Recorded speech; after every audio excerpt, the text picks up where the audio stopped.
Hello everyone, and welcome back to another Minecraft update video. This is Snapshot 23W43A, and it introduces some of the new blocks that we saw at Minecraft Live, like the copper and tuff blocks that you can see behind me here. And last week we were introduced to the crafter block, which brings automated crafting to Minecraft. There have been some changes to this block. We're going to talk about it later in the video. But first, we will be covering the changes in 1.20.3 because this is a 1.23 snapshot. And the 1.21 content we're going to see later on in the video. Just a reminder, it's hidden behind the experimental features tab. So the first of just a few changes in 1.20.3 relates to throwing an ender pearl. We hear the throw sound, but when we land, we hear a teleport sound. Yes, a teleport sound has been added. This change will probably make a big difference in multiplayer because you'll hear other players when they teleport nearby. If you've played this game before, you've probably shot a bow, and if you've shot a special arrow like a spectro arrow or a tipped arrow, you'll know that when you go and pick these up, they just revert to regular arrows. When I pick them up now, you'll see down here that they retain what they were. This is a very old bug that's been in the game since special arrows were added, so now what happens when they land on the ground, they actually retain their MBT data, which tells the game, hey, this is a spectral arrow, so now you can pick those back up and they retain that status. And as you would have seen on the thumbnail of this video, just in time for Halloween, we have a new model and texture for the bat. It's got these big flappy ears now. And these bat wing animations are just adorable. I don't know why they decided to overhaul this mob, but I tell you what, it's definitely welcome. And that was a mob with no AI. So if I throw in a few more, you can see that they will fly around in different directions. So I was going to drop into a cave to summon a few of these, but we can actually see one of them resting upside down right here, which is seriously cool. But it's just an aesthetic change. There's no item that they now drop or any changed functionality. And if you needed a reminder, I just did a quick image search to show you what the bat used to look like. Next up, we have something very powerful and also technical, a new command. This is the /tick command. And as you'll see, it has a whole bunch of options here. Ticks are essentially the steps in which all of the events in the game are handled. There are 20 every second, and with this new command, you can essentially debug problems in your world. So I just ran this command, tick query, and it gives me back some information. The game runs normally, it's reaching its target tick rate, and then the average time per tick. Obviously, a lot of this is really technical. Next up, we have the tick rate command, which can be set between 1 and 10,000. The default is 20 because that's the speed that the game normally runs at. For a laugh, we're going to set it to 1, and then we're going to try and move around the world. Oh yeah, problem with this is that we're moving at a 20th of the normal. Oh my goodness me. Okay, that's kind of hilarious. Hey, this might be useful right here for creating some slow-mo action shots. Let me swing my arm for dramatic effect. So I was going to go sneak up on some fishies to see them swimming in slow motion, but clearly that's going to take me some time. Let's speed things up so we're 5 times the normal speed of the game. Here though, you'll see it doesn't affect the player movement when we go faster. So other events in the world right now are trying to run 5 times faster because of this command. Okay, and that just basically relates to any animal, right? So yeah, look, the horses are moving faster. And if I query it, the game is still running normally. Let's increase the speed here. Our tick rate is now 1,000. This is just comical right here. Oh. Yes, okay, everything's moving very fast. And the game is still running normally. I must be using a supercomputer. Right, the ultimate test. 10,000 ticks per second. Yeah, it doesn't feel like it's actually got 10 times faster now. But apparently the game is still running normally. This command has another useful feature, which is freeze. That will literally pause the game in its tracks. Look, I can't even nudge things around because the game currently is frozen, but I can punch things. This might be considered a bug, I don't know. This may be intended behavior. But yeah, the game is frozen, and this can be really useful for debugging certain things, especially something like redstone. So I'm running the game at 5 ticks a second. Let's just say that we've got a redstone clock, and we're trying to suss out how it interacts with pistons and observers, we can slow the game down to better understand what it's doing. And then as you saw a moment ago, we can then freeze the game if we want to stop it at a particular point. This also comes with an unfreeze command, so then we can resume the game. So I've frozen the game and I've turned up the target tick rate. There is a complementary command here, which is step. Let's go ahead and put in the equivalent of 200 seconds. And then it's going to simulate the game running for, did I say 200? I meant 100 seconds. And yeah, this is crazy, but look, you can figure out what happens to your redstone contraption over that amount of time. This can work the other way too. You might just want to find out what happens to your contraption over 2 seconds, and you can slow it down and watch it all step by step, and after those 20 ticks, it will stop. Sorry, I inputted 40 ticks, that's what I meant. And if you're in the middle of running a long simulation and you change your mind, you can also put stop, then the game goes back to being paused. And very similar to what I just showed you could do with those commands, there is a sprint command too. Let's just go with 30 seconds. Okay, and then it's going to run those 30 seconds as fast as it possibly can. And it gives you this little response when you're done too, which is pretty cool. And if there was more intensive things going on in the world, that little experiment that I would have done would have concluded slower. And so this is an incredibly useful command, not just for redstone, but for finding problems in your world. But I think most useful is probably for the redstoners out there. Next up, we have new game rules, which were actually from last week's snapshot, but they weren't included in the changelog. So I'm not sure if I've got all of the details of this correct, but the new rule is player's nether portal creative delay. And the other new rule is player's nether portal default delay. As you know, going through a portal in creative is essentially instant. We can now control this. If we set it to 100, then going through this portal will take 5 seconds, even though I'm in creative. Now the default is normally 80, which is 4 seconds. Let's go ahead and set this to 1. Change my game mode to survival. So if you want this in survival, you now have the option, and you can create instantaneous transport through the nether. I believe the limit to this is 10,000, and that, my friends, will take a very, very long time to go through the nether portal. The other new game rule is projectiles can break blocks. The default for this is true. A great example of this that has been recently added is the pot. It can be destroyed by arrows. If you do not want this, you can set the game rule to false. And then, as you can see, it doesn't destroy them. So I've gone and popped over to the new Minecraft wiki, which is minecraft.wiki. Remember to bookmark that. And it's the same as my notes here, that it's pointed dripstone, chorus flowers, and decorated pots.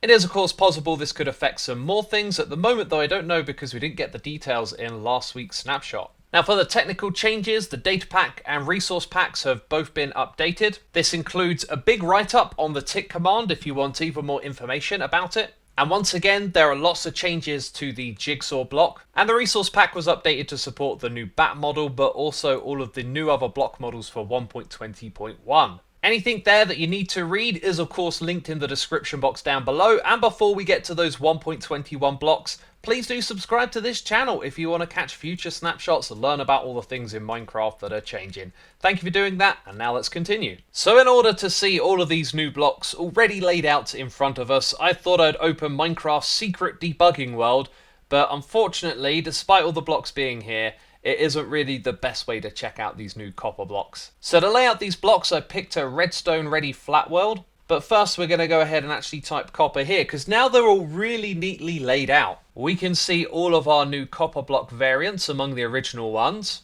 And because there is 9 of them, we have copper, then exposed, weathered, and oxidized. But down here we have more, and these are simply the waxed variants of the ones you saw above. So all of these new copper blocks are like the previous ones. They will oxidize with time, and then you can wax these blocks to stop them from oxidizing, and you can remove the wax as well. This first one is the chiseled copper, and it doesn't have any rotational properties to its texture. It is simply the same on all sides. So this one could be made inside of a stone cutter, and like the cut copper, you will get 4 for 1 block of regular copper. And just so I don't repeat myself too much, for all of these recipes, as you know, it will work with the different stages to craft them to the different types. The crafting recipe, however, is a little different. You need 2 cut copper slabs to make a chiseled copper.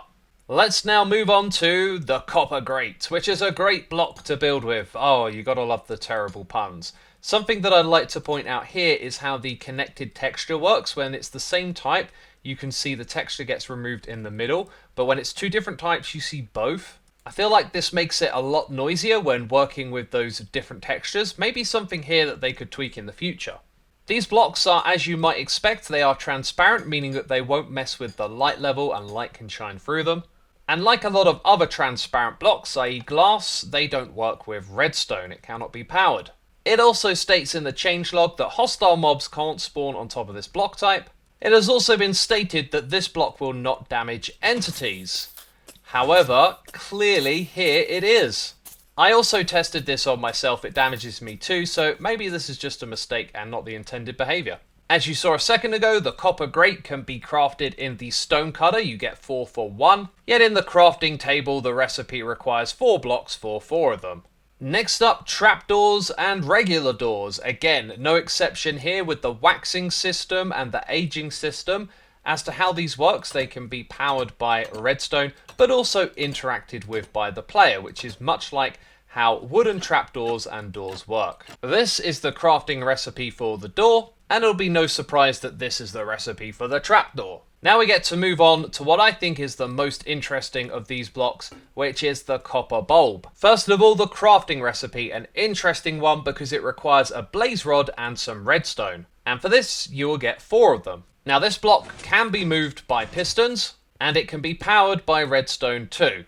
And some interesting things are happening here, you'll notice. So this block emits light, but in order to do that, it needs to receive a redstone signal. However, it just needs a pulse. So when I turn this off again, it stays on. When it receives its next signal, it will change to the off state, and so on. So if I keep flicking this lever, it will go back and forth between its different states each time it gets powered. The other detail you might have noticed is that a little red dot in the middle comes on when it receives power, and it will actually stay like that if it is powered. So if I go over to this one and power it again, it's now been turned off, but the fact that it's powered means we get this little red light in the middle. This essentially makes it a compact flip-flop. This is where it receives a signal and it will change the state of an output, because this works with comparators. It will give a signal strength of 15 when the lamp is turned on, and then you can see we power it again, it's turned off, we don't get a comparator output. Now I have a suggestion to make here that may or may not be useful. You see, each of these bulbs has a different amount of light that's emitted. The more it's oxidized, the less light it emits. So at this stage of oxidization, it emits a light level of 4, this one is 8, 12, and then 15. My suggestion is that these could be the strengths of the comparator signal as well. That may or may not be useful, just an idea I'm throwing out there. I've just noticed something, not sure how this happened, but I had the wrong type here, so let's just make sure we get to check this one out in action. There you go. Also, the default state for these when you craft them is that they're off, so when I middle click them, you see that we get the off ones in my hotbar.